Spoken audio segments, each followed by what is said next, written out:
23 March એટલે શહીદ દિવસ, દેશના સાચા હીરોનો દિવસ.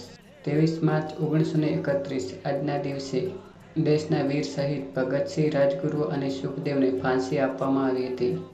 પણ સવાલ એ છે, શું તેઓ હાર્યા?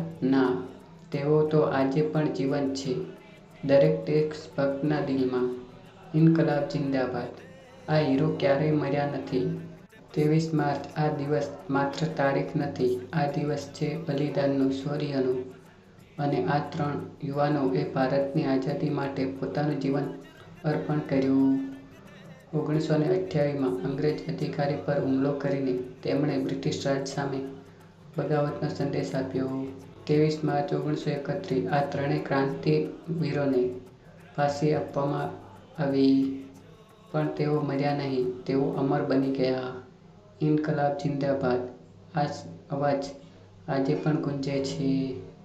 ચાલો આ શહીદોને નમન કરીએ અને દેશ માટે કંઈક કરવાનું વચન લઈએ. જય હિન્દ, જય ભારત. તો આ વીર માટે એક લાઈક બને અને એક શેર બની જાય.